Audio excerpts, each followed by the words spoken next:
something I didn't anticipate with having a series this big was a few of you guys have pointed out that you're getting a little bit tired of seeing the same pokes in the same battles over and over. So I definitely don't want to encourage series fatigue. So what I've done is I've cut off, the bottom of the barrel. Like the last few battles which were kind of on the bubble in terms of whether they'd get uploaded or not. I'm just going to cut them off.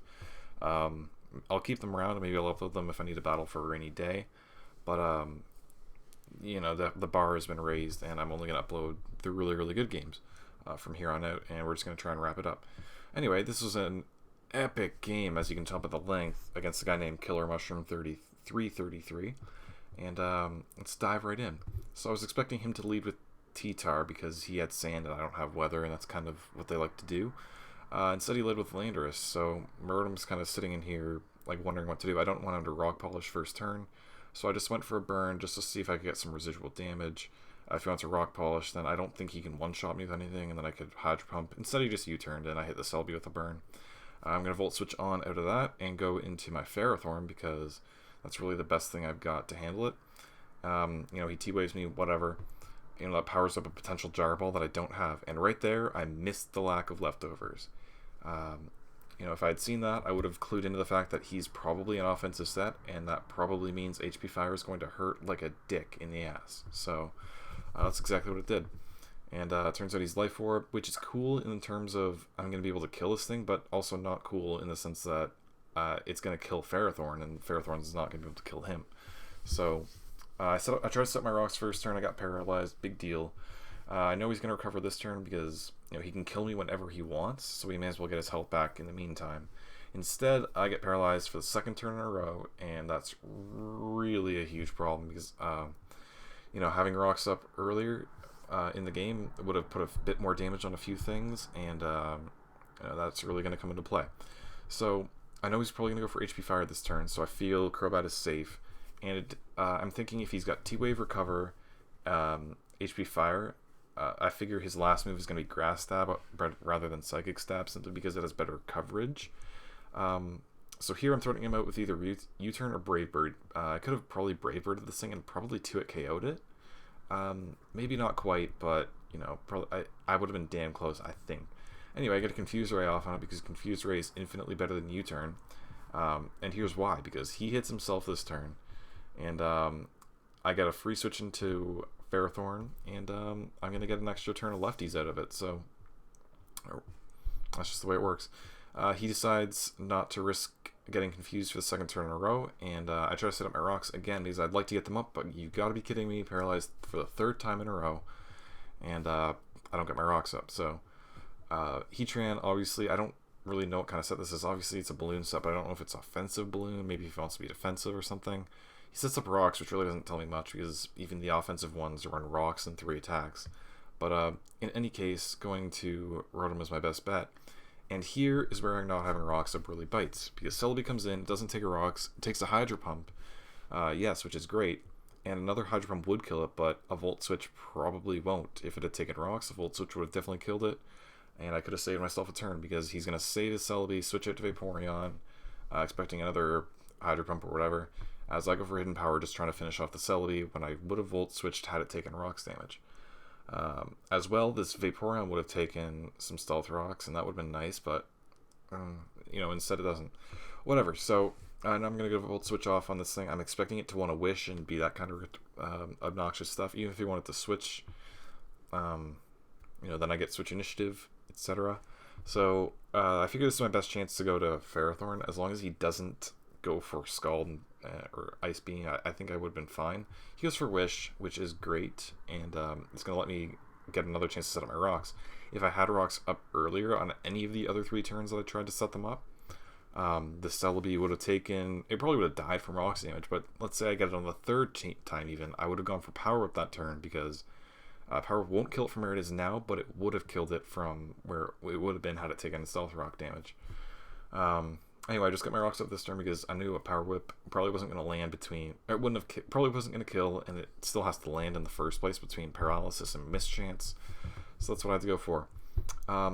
It recovered, it didn't go to full from Vaporeon's Wish. That's making me think he's got some HP investment, because I think a Wish from Vaporeon recovers, 220 points or something, and he was at like 20%, so I'm thinking maybe he's got some HP investment. He's just max special attack, max HP with T-Wave to slow stuff down, etc. But that's just a thought in the back of my head. I'm keeping that for later. So he manages to make land a T-Wave on my Crobat, which makes it essentially useless, honestly. So that was a grand play from his Celebi's perspective. I just went for another Confuse Ray, hit the Landorus again, and he doesn't want to deal with that, so he's going to switch out. Confuse Ray just forces switches, man. That's why it's better. It forces them to get out of there sometimes. So Latias comes in now, and of course I build a freaking team that's incredibly Lati weak as soon as the Latias become popular again, but you know, whatever. So I went for taunt that turn, get paralyzed, big deal. I was probably due for one, you know, because getting 3 in a row isn't enough. Anyway, because it's subbed and it's got leftovers and it's got Calm Mind, I know that his last 2 moves are going to be Roost and Dragon Pulse, because if he's got a T-Tar, Roost is the only way he's going to be able to regain HP when Sand is up. So, well, that's what I'm assuming. I don't know it, but that's what I'm assuming. So I managed to get my taunt off on it that turn, and now it's just time to Brave Bird, because I need to break its sub and while it's on the taunt, and then I can go to Ferrothorn and get a Leech Seed to paralyze on it, etc. And just, you know, like, that's really my best bet to handle it at this point. I guess U-turn would have been really handy in this situation, in terms of being able to switch and break his sub on the same turn, but, you know, minor details. So I know his Dragon Pulse, even at +1, isn't going to be able to hit KO my Ferrothorn from where it is. So that tells me, because of how little that did, even at +1, that tells me he's definitely the standard max speed, max HP variant. That's just meant to be annoying with sub and roost and etc. So I'm going to get 1 turn, and I figure later on, because of how little this did to Ferrothorn, I know that my Breloom will be able to live a Dragon Pulse, even at +1 probably, and maybe get it to sleep. So I didn't want to paralyze it for that purpose only. So I went for Leech Seed because it's the only thing I could have done to it. And now I can just sit in here and go for Power Whips until he wants to leave, because it's a losing battle for him. He could have eventually probably set up +6/+6, but he's Leech Seeded. He wouldn't have been able to do it with very much HP left or without a sub, and then I would have been able to kill it with a lot. Like, I've got a lot left, and that would have been incredibly long install-y, and neither of us would accomplish a lot. So I'm glad he switched. I went for T-Wave, predicting that switch, and it hit Celebi. And because Celebi's paralyzed, and because it's got Natural Cure, this is going to be my only chance for Crobat to come in. It had a 20% chance for him to get paralyzed, then I could have roosted. Instead, I just take a crit HP fire, which, honestly, Crobat had to go. Like, it's death fodder anyway, on the best of days. So I get a free go into my Terrakion in my eyes, and I can go for X-Scissor, but he does have a Heatran, which can take those, or Landorus. So I'm thinking he's probably going to expect Stone Edge to come into play because he does have those things. Instead, I just went right for X-Scissor. I didn't want to screw around because I didn't think a Stone Edge would be able to kill a Celebi from where it was if it has HP investment. So that's why I felt like I had to go for X-Scissor. T-Tar takes the first one. He wants to preserve his Heatran's balloon, so he goes to Landorus to take the second one. And I think he knows I'm scarfed based on the fact I'm going for X-Scissor. So I know he's going to go for U-turn this turn, but I couldn't risk it. The risk was not worth the reward, because I land an X-Scissor probably on his Heatran as it comes in. Yeah, wasn't really worth it. So I figured going to Rotom was just the best play. And he turns out to Latias, which it's not a bad play by any stretch. And in fact, I'm going to make a bit of a misplay, which turns this into a good play for him. And I'm going to go for a Will-O-Wisp as he sets up a sub. I was trying to force him to be the max speed set, because if he wasn't and I got a burn on it, that would have been great, because it's just more residual damage. It's taking sand. It's not really gaining a whole lot. It would be losing an 1/8 every turn. And I figured that was worth it. And besides, I'm not really that bad off with it even behind a sub, so I figured that was fine. Simply because I can match his +1 boost with my Terrakion because of the Sandstorm special defense boost, and I know he's not really going to be dealing a whole lot to a Terrakion, and that's just the way it works. It turns out that a crit Volt Switch from a max special attack Rotom doesn't break a sub on this freaking Latias, which is unbelievable in my opinion, but you know, it's just the way it works. And now I'm forced to go to Terrakion, and Terrakion's gonna have to take a hit at this point. A +1 hit, no less. So I get another crit on the substitute. I'm sure glad I got both of those crits on a sub and not on the actual dude, you know, because that would have been helpful. He goes for Roost, gets back up to full. That's what he's got to do if he wants to, eventually win this engagement. X-Scissor, I think it would do about 60%, so he would be able to get up another sub. He could be able to Roost this turn. He could just go for a freaking hit on me, but instead he sets up a sub. I think he was just trying to gauge how much damage I would do, which it's not a bad play, and I guess to him it was worth 20% of his hit points to find out how much damage I would do, and that's on him. That's fine. That's what he wanted to do. That works. So, he just has to recover to get his hit points back. And now he's probably going to switch out to Heatran, I'm thinking, because that's his only real dude to take X-Scissors, and then, he can force me out with the threatened Earth Power. He knows I'm Scarfed if I'm outspeeding his Latias, so he knows I'm not Banded at least. Anyway, in comes the Heatran. I'm going to break his Balloon, and that means that Dragonite can beat it with Earthquake, right? Because even if he's got HP Ice, I figure my Dragonite will be faster. I figure that's just the best thing to do. So I'm going to go to Rotom to sacrifice it to whatever fire move he wants to go for. And so that'll give me a free switch to Dragonite. However, I completely forgot that these Heatrans run Timid Max Speed, and Timid Max Speed Heatran outspeeds my Dragonite by a lot, actually. So, I forgot they run HP Ice as well. So I thought I was in the driver's seat. I was going to set up a Dragon Dance. I was going to Roost. I was going to beat his Latias. Nope. Instead, my Dragonite just goes down, and that puts me behind the 8-ball immensely. You guys like to... A few people point out that all you do is just get hacks and sweep with Dragonite. Well, we're going to have to see if I can find a way to win without him. Obvious close combat is obvious. He didn't want me to go for Stone Edge, though, predicting Celebi to come in, so he sacks his T-Tar just for peace of mind, which... it's a defensive play, but it's certainly not a stupid play by any means. And in comes Celebi. Now he knows I'm locked on close combat, and he can go for a Grass move. He can slow me down with T-Wave. Either of those, my Ferrothorn is absolutely fine with taking, so I'm going to use it as a sneaky little pivot switch, because I know he's going to either go for Grass or Status, and this turn he's probably going to go for Fire. So Heatran with his special defense boost in the sand, he's going to be able to take an HP Fire all day long, so that's what I'm going to go to. And now we're left with a big decision. I am free to choose whatever move I want. I can go for Stone Edge, Close Combat, or X-Scissor. The Celebi, after it takes Sand and Life Orb, I think a Stone Edge would be able to take it out. Stone Edge is going to hurt Heatran, Stone Edge is going to hurt Latias, Stone Edge is going to hurt Landorus, so that's a very solid play. However, I wasn't because of how much HP it recovered from Vaporeon's Wish, I wasn't completely confident Stone Edge would kill. Close Combat definitely wouldn't kill, so I felt forced. I felt like my hand was forced to go for X-Scissor, and thankfully it worked out. The onus was on him to predict me on that turn, and he predicted a little bit wrong. He gets a free switch to Heatran now, however, which really bites. It forces me to sacrifice my Ferrothorn because I've really just got nothing else going on. And now I'm left with another decision. I can go to Terrakion and kill this thing with close combat, definitely guaranteed. But then Latias comes in. I have to go to Breloom. Breloom has to either take a hit or give him a turn to set up, and then I have to switch back to Terrakion, so that's just not going to work.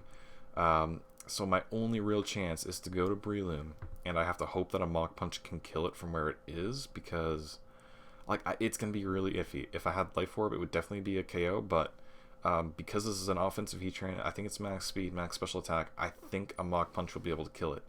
I don't really have any other options. I can't go for Spore. If he outspeed Dragonite, he's going to outspeed Breloom, so I have to go for Mach Punch, hope it kills, and thankfully I deal just enough. I think the calc for that is right around that range, and I didn't run the calc. That was my only choice. I couldn't afford the turn to switch to Breloom and then switch back to Terrakion. I can, however, afford the switch right to Terrakion from Breloom before he gets a turn to set up, so I just had to cancel a turn of him setting up.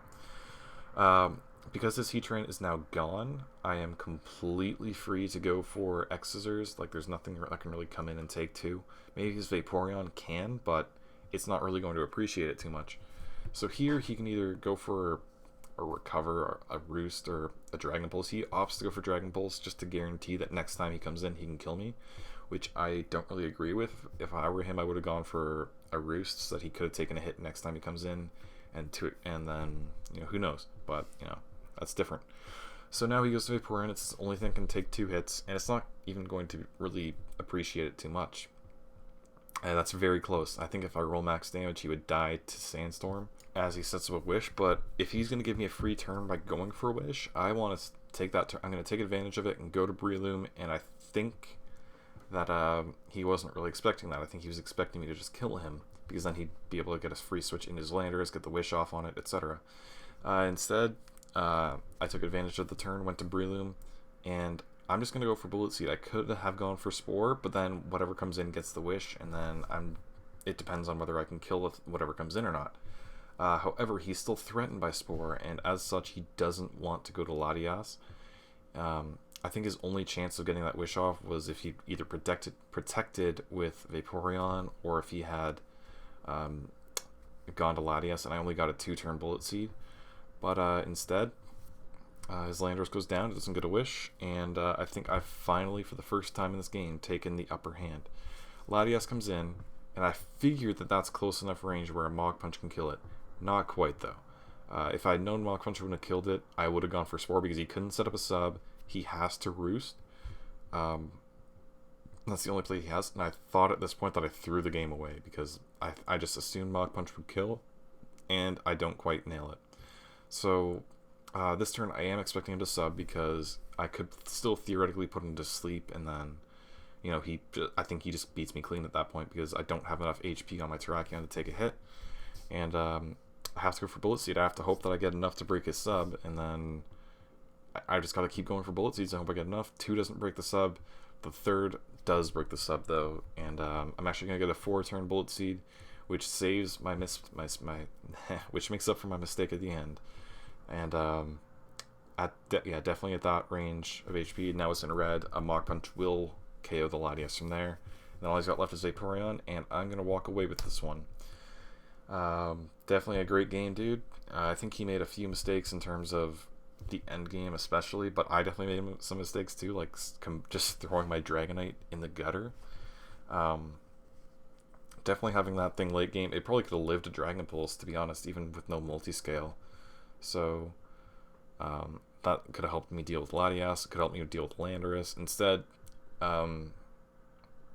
he gave me a few too many turns at the end, and I was able to walk away with it. So great game again, and like I said, I'm going to shorten the series a little bit, you know, cut off the bottom few battles that were kind of on the bubble, and I'll save them for a rainy day. Maybe I'll upload them a couple months after the series ends or something, but thanks for sticking around for this long-ass match. I know it's a lot of time into your day, and I hope you enjoyed yourself. I'll see you guys next time.